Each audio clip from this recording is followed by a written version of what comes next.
Hallelujah, I am back in the YouTube Partner Program in 2022. Those of you who watched my previous video titled YouTube Stops YouTubers Money, Fight Reused Content, Get Back in the YouTube Partner Program in 2022, you know that this channel, Plunder, was demonetized on April 19th, 2022 for reused content. Reused content is not the same as copyright issues, but distinguishing the two and figuring out what reused content is and figuring out how YouTube wants you to fix it was a whole nother ballgame. Praise God that on Thursday, June 23rd at 4:02 a.m., I received another email from YouTube stating that I had been reinstated in the YouTube Partner Program after more than 2 months of being kicked out and demonetized. Congratulations, you've been approved to join the YouTube Partner Program. That's what the subject line of the email read. I kept seeing it in my mind's eye before it arrived because I had done certain things that I was hoping and praying would fix this issue. So in this video, let me quickly tell you all the things I did to get remonetized so I can get back to creating the true crime content that I tend to focus on this channel, and it'll help you if you have the same problem. In the meantime, if you want to see more videos from me about other things outside of true crime, like YouTube or starting your own channel or the new Facebook Reels bonus program or whatever, just pop on over to my other channel, Mooney Motion, and I've linked to it below so you can see other stuff outside of true crime. I plan for Plunder to remain focused on true crime and missing persons like we've done for years. Here's what I did to get back in the YouTube Partner Program. Now, I can't 100% guarantee if you follow all these fixes to the T exactly as I'm describing them to you that they will automatically fix your channel's problems, but hopefully it'll get you a lot closer and get you back in YPP as it did me, or just get you in there the first time if you've never been monetized. All right, fix number 1. Show your face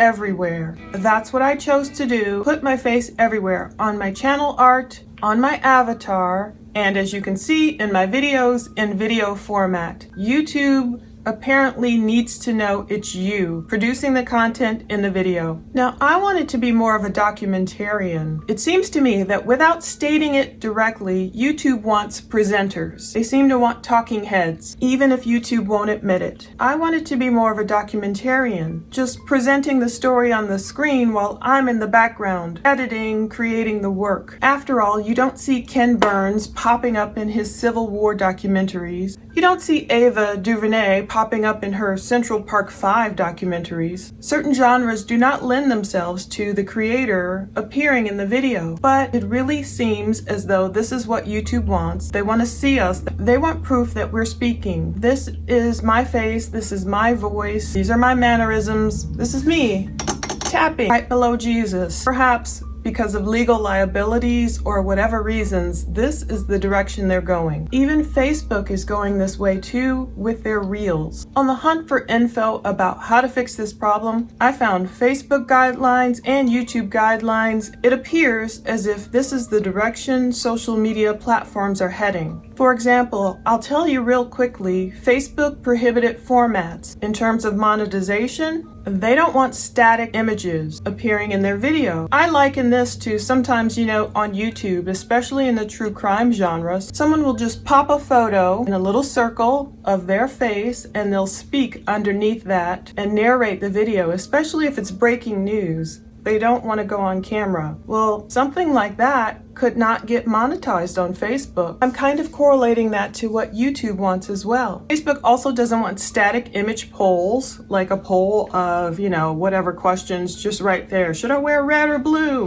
They do not want to monetize that type of content. Slideshows of images. Facebook doesn't want to see just images going by. Looping videos. Facebook doesn't want to see the same video looped over and over again, including GIFs of varying lengths. Even text montages montages, which I've seen some of the big news players do quite a bit. I think it might have been the New York Post or one New York paper. They would create videos and you think you're about to watch a news video, and a lot of places do this. For example, they'll show you the latest in the Amber Heard trial, and they'll show her photo and they'll show text reading a few updates. Obviously, it's easier to create videos like that than to jump on camera, try and get glammed up, try and get your setting together, try and present a video, present the news, present what's happening. It takes longer to do this. So a lot of news organizations, as news would break, they would do these montages and kind of update you that way. Now, Facebook won't monetize that type of content. I'm not sure where that falls on the YouTube spectrum because they don't necessarily spell out for you that this isn't allowed, but they do give us some hints. Facebook also doesn't want to monetize embedded ads like pre-roll ads, mid-roll ads. They don't want to see ads in places where Facebook might already offer ads, banner ads. Of course, they wouldn't want to put a banner ad on top of an ad in the video. They don't want videos, for example, on Facebook where you have inserted your own mid-roll ad. Those type of videos are ineligible for in-stream ads. Now, I'm using all this to inform my thinking as I transfer over to what YouTube might desire. On YouTube, it seems there's some kind of backlash against these faceless videos. You might remember the trend, especially in recent years. All these gurus are saying, look, you can start your own YouTube channel. You don't even have to get on camera if you don't want. You don't even have to speak if you don't want. Just gather all these videos, like the 10 most luxurious hotels in the world. Gather all the info, plop it together, and voila, you can make millions. Some of that might still be allowed, but the tide seems to be shifting where it may not be allowed anymore. Those channels might ultimately find themselves manually reviewed and lose their monetization if they haven't already, at least in terms of ads through AdSense. People who are making money through sponsorships or other ways, I guess maybe they won't have to worry about it. Now, officially, YouTube is claiming that our voices and our videos are enough, but I don't really know if that's the case. You'll see coming up where they tell us it's an either or. They want you to add value to your videos by either including your voice or your face. I believe the preference is towards including our face in our videos, even though they don't really spell it out, and I wish they would. So select channels are able to get away with certain things. But as I've learned from watching a bunch of other YouTubers who've gone through the same reused content problem, their time could be coming. Maybe they've gotten away with not appearing on camera for years, but one little thing trips their algorithm. All of a sudden, their channel is sent into YouTube for a manual human review, and that human decides we're removing them from the YouTube Partner Program because they have reused content. I was first demonetized back on April 19th.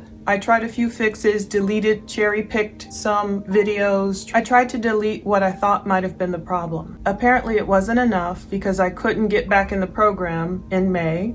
I decided to make a drastic decision to get YouTube to let me back in. First off, I think what may have tripped their algorithm, and you never know what could trip it, is perhaps the interview video that I obtained of Chris Watts' mistress, Nicole Kessinger. So it was a very long video interview, about 3.5 hours, and I purchased it from the Frederick Police Department in Colorado. I started breaking up the video in select portions. Viewers like to see the interviews transcribed on the screen. Many viewers have expressed to me how they like to see captions on the screen, not just the ones YouTube creates, but when I transcribe interviews myself, especially for the hard of hearing, some of those police interview videos are hard to hear. They like the words on the screen. I would break it up in 8 or 10-minute increments and put the words on the screen because it is a time-consuming process. In my opinion, I am adding value by transcribing interviews. Video editing takes a lot of work. Transcribing the words on the screen, getting each segment of the video up. For example, some people might want just the portion of the video where Nicole Kessinger talks about telling Chris Watts to pawn Shanann Watts' ring, his wife, after she's gone. So if you want to be able to look for that portion quickly, it would appear in a little 8-minute segment extracted out of that 3.5 hour long interview. Partially, I believe that triggered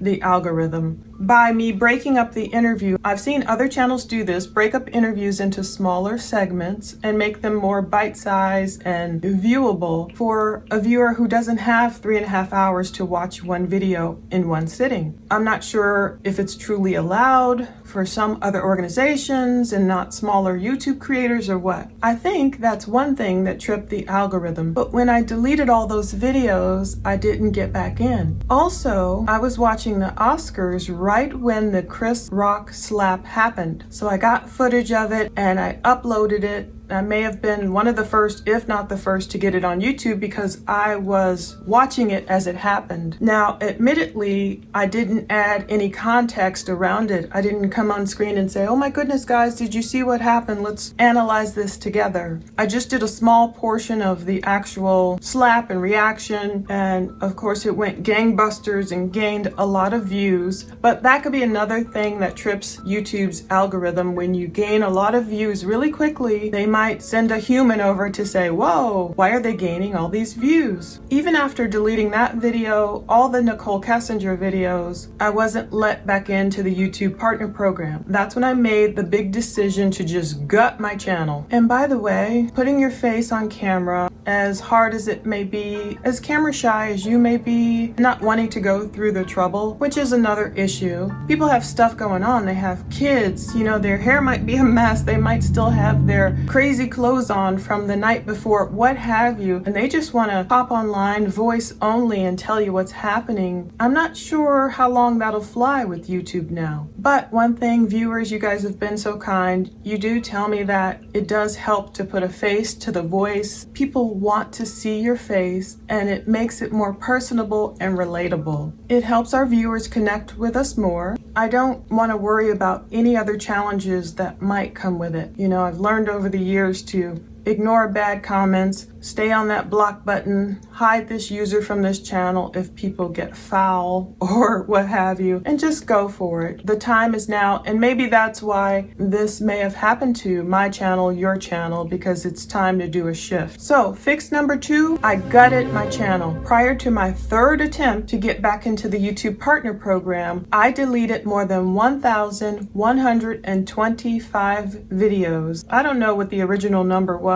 This channel, Plunder, has existed for years, but I left only 4 videos public. You know, I kept feeling the Holy Spirit, I believe, tell me just delete almost everything, because YouTube does not tell you, and perhaps they will hopefully in the future, they don't tell you, oh, these 20 videos right here are what we had a problem with, because I'm sure YouTube doesn't want to give the bad guys ammunition to figure out how to beat their algorithm, how to get around the rules. So they're very obscure with us. They don't tell you, yeah, these 25 videos are the problem, get rid of them and you'll be okay. No, they just give you generalities. So I thought, okay, I don't know which videos are the problem. I've already gotten rid of the Chris Rock, Will Smith one. I got rid of all the Nicole Kessinger videos, even though I paid for that footage directly from police. I don't know. So I said I better gut everything except 4, because I kept making new videos, ones with my face on screen, so they could also collect watch hours and I could prove to YouTube this is really me behind this voice, and it was just time to start fresh. Now, it took me a while to get on board with this. As you might be thinking, I worked so hard over the years on all these other videos, lots of time and research. I don't want to go deleting all my videos. Well, I figured it would be a fresh start, and thank God for Spotify video, I was able to upload a lot of them over there. Now, sometimes people will download their videos from YouTube and just start a second channel and upload them over there and decide, I'll have them over there as a backup, I'll collect PayPal me or Cash App or whatever donations or something over there on my old videos. There's plenty of options. What I did was download a bunch of them, as many as I could. I mean, it took time and space to download the ones I really didn't want to delete, and I uploaded them over on Spotify video, which is kind of a newer platform that Spotify is using. Now, YouTube does tell us these exact words. Your channel may not be approved for the YouTube Partner Program if you're only making minor changes. So that stood out to me. They're saying, look, if you're just making little minor changes here and there, you might not get approved. And I didn't, because I was only initially deleting, maybe, I don't know, 20 or 30 videos that I thought might be a problem. For example, in my mind, police press conferences were public information, public record. So if I saw TBI, for example, in the Summer Wells case, come out with a press conference and I want my viewers to see it, when it happened, I'd download that press conference and upload it to my channel, describe what was going on. Oh, TBI says this is the update in the Summer Wells case, what have you. They're looking for a red truck, and I just play the press conference. Well, things like that might be, I guess, considered reused content. I'm not even sure how much of a press conference we can play. Maybe it has to be contained within an entire video. I've seen some people log on, they'll go live, they'll play all these different news conferences or news videos, and I understand, but I don't know if that's going to fly, if that's really considered fair use, how it relates to reused content. A lot of this is going to be trial and error. So I don't think I can just bring a straight up press conference or a straight up police interrogation video to viewers in its entirety anymore. Or at least maybe not with me on screen beside it, the video playing and me cutting out portions or stopping portions. We just have to kind of play around and see what's okay with YouTube. But I took that drastic step and deleted so many videos. The ones that remained, at least 3 of the 4 videos that I left on the channel, had me like this, my face right here on screen with what I'm talking about next to me. Or would it be this way? What I'm talking about next to me. I appeared on screen at least maybe 80 to 90% of the time in the videos. But I left a few videos up as well, 4 total, to make sure I still had 4,000 watch hours combined in the previous 12 months so that I wouldn't fall below those 4,000 watch hours when attempting to get back into the YouTube Partner Program. So if you dare and if you feel led to do so, go ahead and gut your channel, but make sure you don't fall below those 4,000 watch hour requirements in the past 12 months unless absolutely necessary. If you did delete too many videos, you would have to work your way back up to 4,000 watched hours in the past 12 months in order to meet all those requirements. So keep your eye on your watch hours. In the meantime, make a few new videos while you're waiting for this process, because you have to keep waiting 30 days in between for YouTube to say yay or nay, so you'll have time to work on this. Create new videos with your presence in them and see if that works. I kept track of my watch hours on those 4 videos that I'd created, 4,000 watch hours, making sure they didn't dip too low, making sure my subscriber count wouldn't dip too low either. I was hoping and praying that YouTube would not delete my subscribers along with the videos that I was deleting. You never know, YouTube has done strange things. I've seen them unsubscribe me from channels that I know I've subscribed to. You know, you hear about YouTube auto unsubscribing people from some channels and subscribing them to others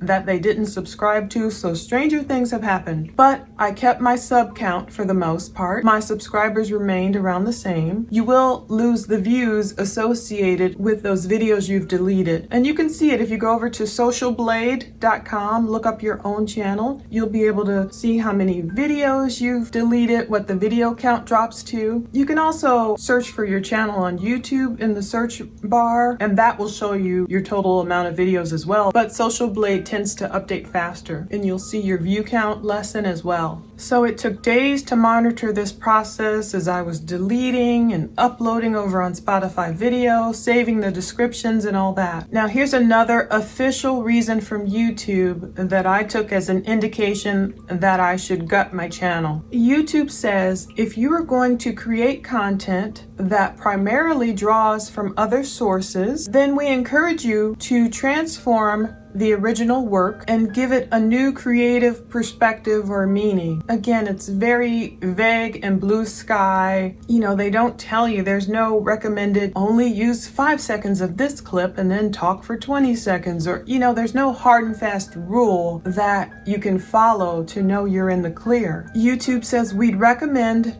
making changes to your overall strategy for content and adding more context to your channel and reapplying to the YouTube Partner Program in 30 days. And that's another reason I really gutted my channel. I had already waited. I had done this 60 days. So they demonetized me April 19th. So my first go round in April, demonetized. I tried to get right back in. I couldn't. May, I tried to get back in. Another appeal video, couldn't. So that's when I created the explainer video letting you guys know what I was going through. I was even going to appeal if I had to. Thank God I didn't have to appeal a third time. I was going to show YouTube, look how much money I put in this channel. Look at all these things I've purchased. You guys watched the previous video. I didn't want to go through a third rejection and have to wait another 30 days. You know, I didn't want to keep doing this YouTube dance to figure out, is it this, is it that, is it this? That's why I deleted plenty of videos, and I think the key is in this section right here. YouTube says edit your channel and reapply for monetization. It says to make changes to your channel based on the feedback they had given me in step 2, and that was about reused content. Sometimes the feedback you might get might be based on repetitious content, and then YouTube could change repetitious content to reused content later. But this was the key. YouTube says changes can include editing or deleting videos and updating video details, and they let me reapply June 19th, 2022. As long as my channel still met the application criteria of the no guideline strikes, as long as I had 2-step verification enabled, more than 1,000 subscribers, and more than 4,000 watch hours in the previous 12 months, I could reapply. But the key to me were those 2 words, deleting videos. Without saying it outright, I think that's what they really wanted. I wasn't going to go through 1,000 videos and update the description.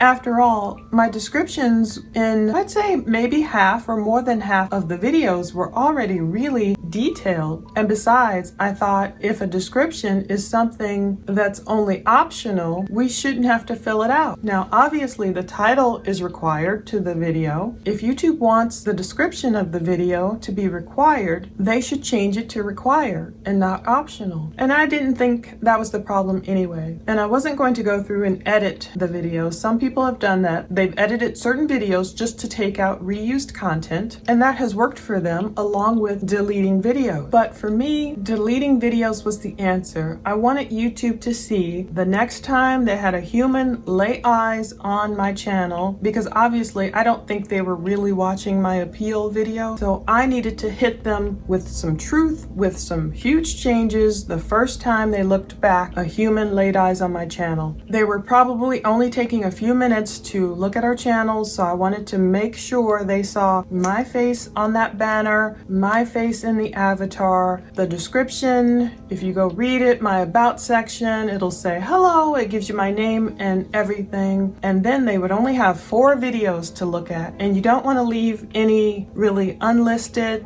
or private. You don't want to say I can privatize all these videos or leave them unlisted and that'll be fine. No, I'm talking delete, delete, delete, delete. And it's odd that YouTube doesn't really let you download your videos en masse, and some of them you can't download at all. You won't even see the option. So if you use a website like ddownloader.com and put your own YouTube link in there, you can download it that way. You'll need a lot of space and time to save off your videos that you want, especially if you have more than 1,000 of them. And Patreon did not work for me. Some videos, a lot of my videos were just too huge to upload onto Patreon. That's why I chose Spotify video. So if you want to find videos like Chris Watts on August 14th, 2018, complaining of writer's cramps in his hand to the cop and talking about some evil act of cruelty, you'll have to go find it on Spotify video, which is kind of like my archive now. If you choose, you can put Spotify videos behind a paywall based on a subscription basis. Maybe you could charge 99 cents a month. You could charge $1.99 a month, $4.99 a month, $9.99 a month, or just leave them free over there for viewers to watch. According to Tube Filter, Spotify is going going DIY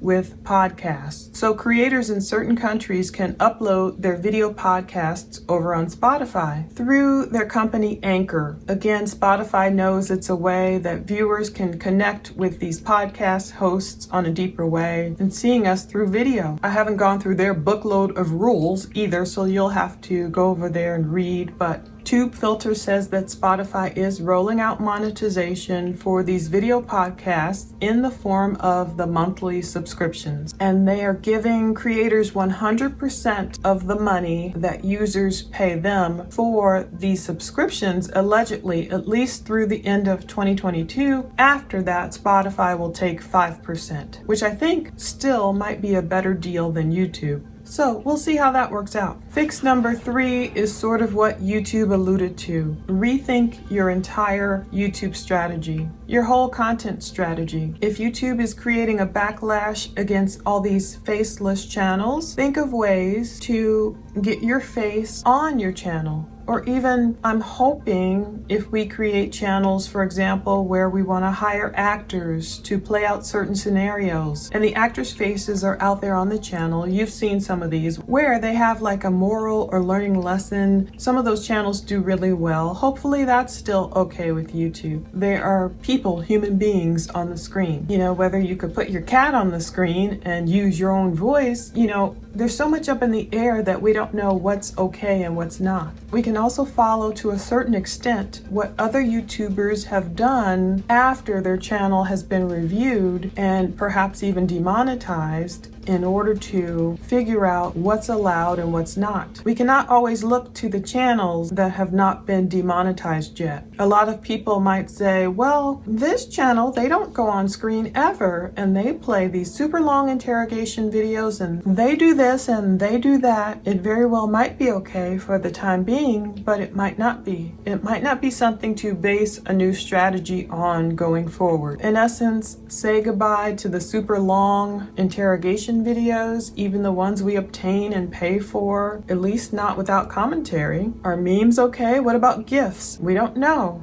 Maybe if they're included along next to us in the video, it's okay. I do like having interesting things on screen at all times. I like telling the story visually. I want my videos to be visually appealing. One thing you can also try is creating a channel trailer. I had created a channel trailer, even though I hate them, but I didn't include my face on that channel trailer, so I ended up deleting it, and YouTube approved me anyway. But some people insist on creating a channel trailer as another help. It would just appear something like, hi, I'm Paula, and this is Plunder, and I focus on true crime, and blah, blah, blah. I hate those channel trailers. That's why I never had one. I hate the fact that a lot of them autoplay when you go to a person's YouTube channel. I don't want anything autoplaying, and I know there's a way you can change that, but most people don't. That's why I hate them. Thank God I didn't need one. But to quote YouTube, here are some of the things that can help your channel. They're called best practices. Add commentary or show your presence in your video, and then it specifically says voice or on screen. But I just don't believe the voice part, because YouTube is trying to say it's enough just to have our voices on screen. It wasn't enough for my channel, so I don't believe them. I believe they really just want you on screen, but for some reason they just won't say it. Add your presence to your videos by,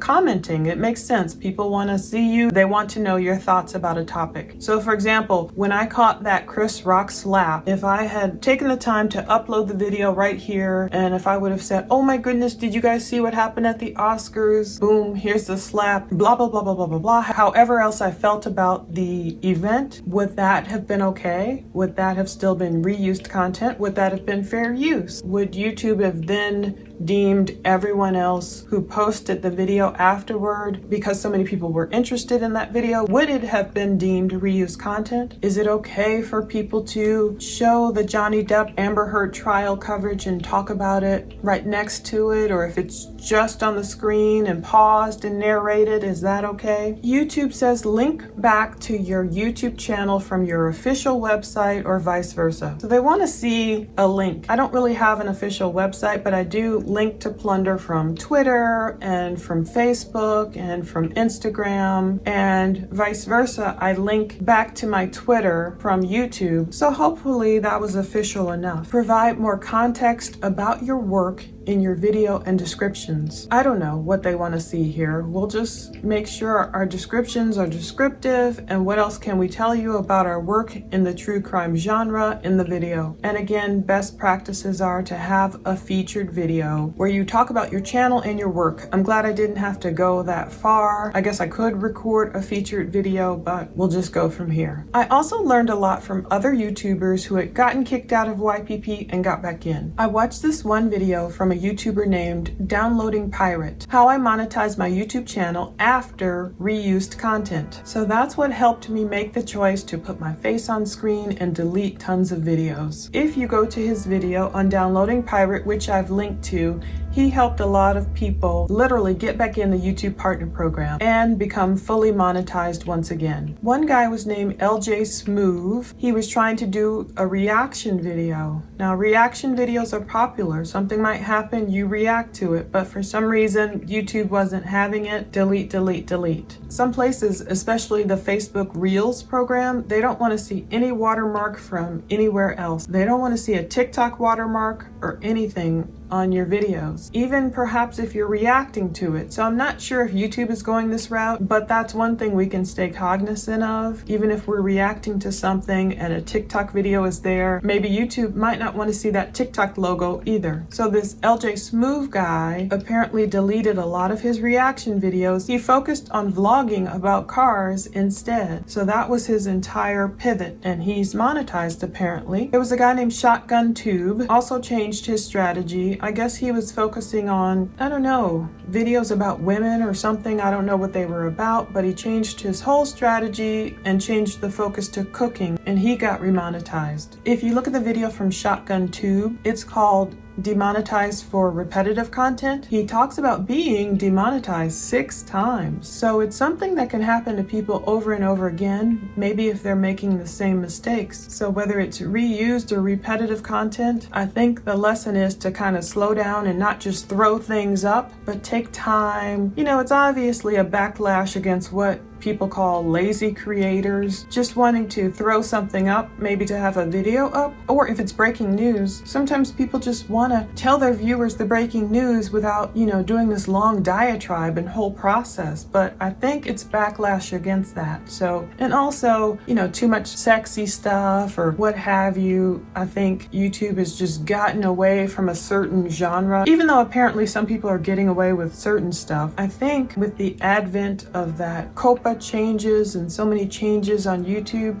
they might want just strictly advertiser friendly type of videos. There's one YouTuber named SwiftBricks. I guess she focuses on Lego toys, and she did have older videos that did not have voiceovers. I don't know what they looked like, but maybe back in the day, if certain videos were allowed, maybe it was cute little stop action motion videos. I'm imagining. Imagine if it was Legos, cute and colorful with cute little music behind it, whereas that may have been just perfectly fine years ago. Videos like that might not be enough to pass YouTube's muster these days. And maybe they're looking for any little thing to trip that algorithm, kick people out of the YouTube Partner Program, and just see how much people are willing to fight back to get back in. How much are they willing to change and conform to get back in? And some people don't. Some people give up. Become a Pro Reacts is another YouTube channel that apparently was demonetized. I guess this guy brings a ton of energy to his videos and he reacts to other videos. However, I think his mistake was he was using too much of the original video in his content and maybe not enough reaction time. The Downloading Pirate YouTuber helped him and advised him, well, maybe you need to put more of yourself in the video, show more of your reactions, less of the original video that you're reacting to, and I guess that's what worked. Apparently another YouTube creator named Spiral Lightning had gotten demonetized. However, they were able to speak to YouTube customer service. I'm not sure if they spoke to them on Twitter, which is normally where we talk to YouTube.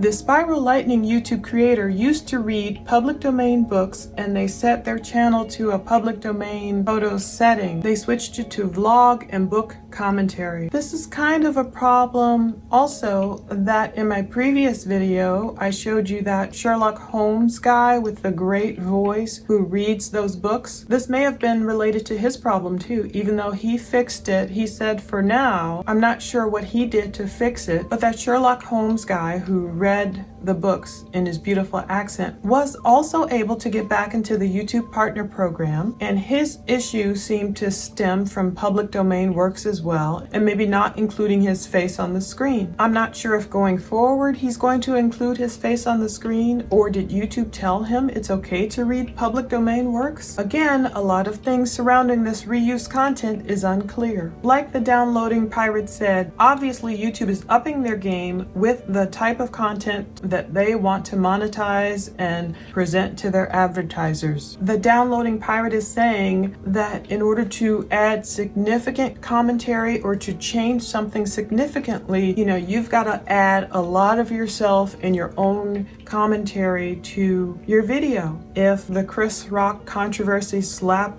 took a couple of minutes to happen, and the Will Smith fallout, that whole little scenario, let's say it took about 2 minutes. Maybe our reaction to the whole thing should at least be 5 minutes. And these are arbitrary numbers I'm pulling out of the air, but if there's a 7-minute video about that 2-minute slap interaction, at least the bulk of the video is you reacting to it and not just the slap itself, and that's it. So when YouTube is reviewing your channel after something's gone wrong, or you're trying to get in YPP for the first time or subsequent times, remember private videos count, unlisted videos count. You don't want to just have a channel with a bunch of unlisted or private videos on there. The bulk of your videos need to be public. The downloading pirate tells his viewers, don't feel bad. YouTube has been reviewing a lot of channels years and years now. And he keeps telling people, don't worry, your time could be coming. So you want to think of an overall strategy that'll not trigger the algorithm and not put you into a manual review. Like I said before, I always wanted the victims or the missing person to be the center star of the story. In fact, I watch other true crime YouTubers that I love, and sometimes they do get criticism because they will speak on screen, they'll post a photo of the victim, and then they'll take it away. And sometimes people comment, well, could you leave the picture of the missing person up longer? Could you leave the picture of the victim up longer? Now I see why they create their videos the way they did. I'm hoping with me on a portion of the screen, other stuff going on beside me is enough to show YouTube,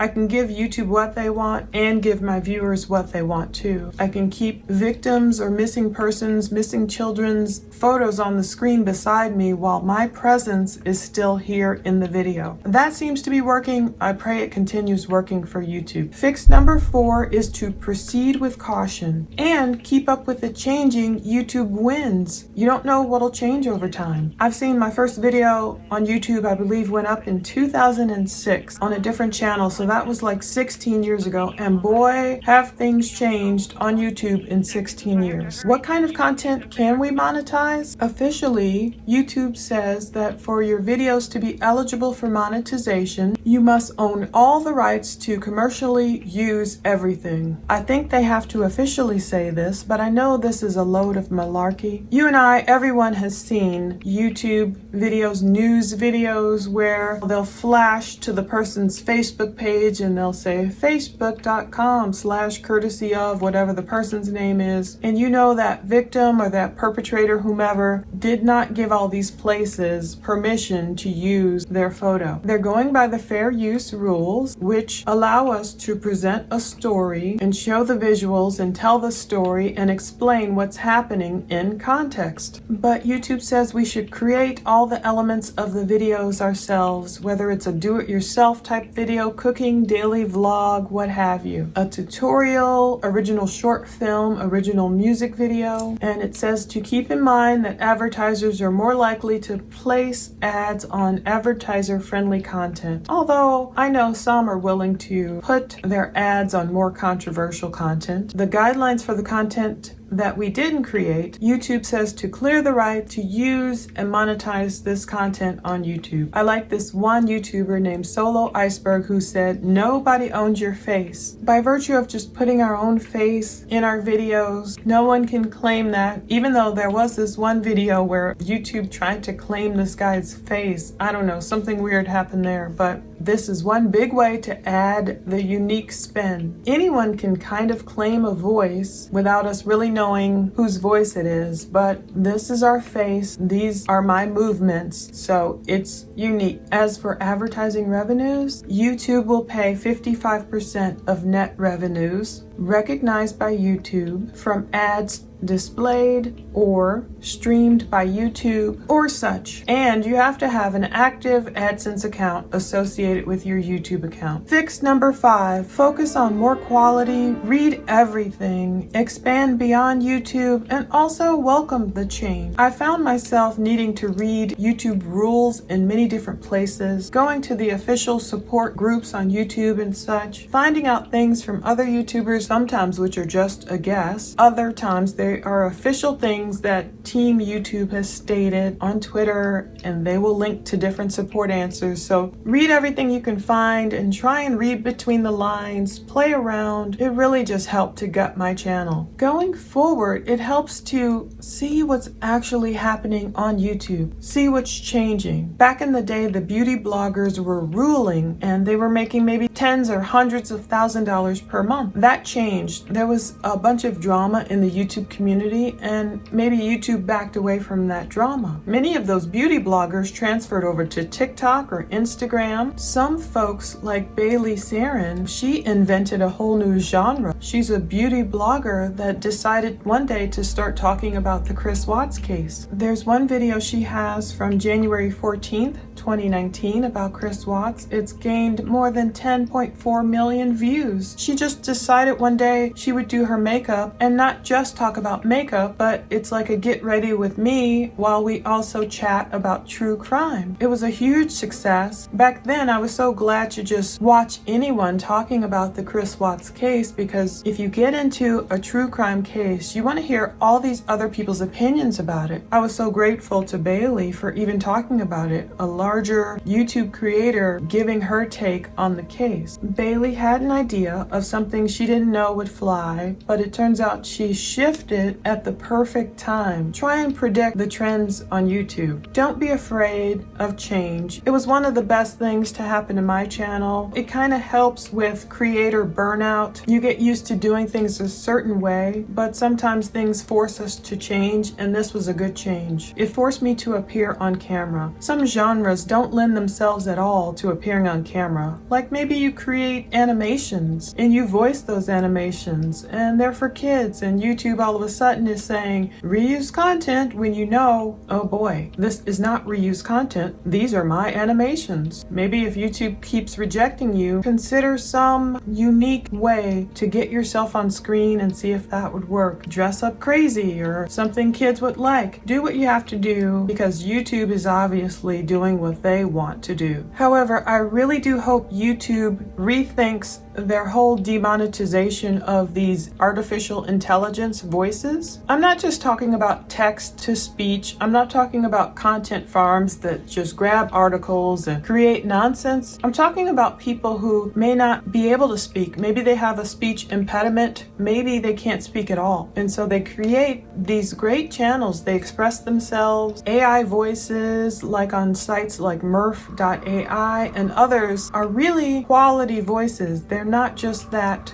TikTok robot lady's voice. There's some real quality voices out there that sound really, really great and lifelike. And I don't think YouTube should demonetize those, because some people are putting a lot of thought behind it. Some people don't want to appear on camera for whatever reason, but that doesn't mean they're a lazy YouTuber. That doesn't mean they're not working hard behind the scenes. I hope YouTube rethinks that policy. There have been instances where people suffer from throat cancer, they suffer from esophageal problems, algorithms, they use AI voices to literally communicate. I think this is something YouTube should not lump in with text-to-speech lazy creators. So we'll see what happens on that front. In the meantime, let's close with Jeremiah 23:24. Who can hide in secret places that I cannot see them, declares the Lord. Do not I fill heaven and earth, declares the Lord. Thanks for sticking with me, as always, through this process. Thanks for all your kind comments. Look forward to seeing me on screen as we talk about true crime. We have so much to discuss going forward. It is back to true crime on this channel, Plunder. I want to talk about all the developments in the Brian Laundrie and Gabby Petito case. I want to talk about the Caitlin Armstrong case with Mo Wilson. Stick with me for true crime. If you want to talk about other things, off-topic things, and we'll see what you guys want to discuss more, subscribe to Moon Emotion, where we might talk about YouTube, Facebook, financial things, career, whatever else. Thank you so much for watching, subscribing. Thank the Lord so much for getting me back in YPP. I hope this helps you get back into. Leave me your comments if there's something you did to get back in YouTube's partner program that I haven't covered. We can help each other, and it's a journey, and thank God it's one we can just take together. Take care.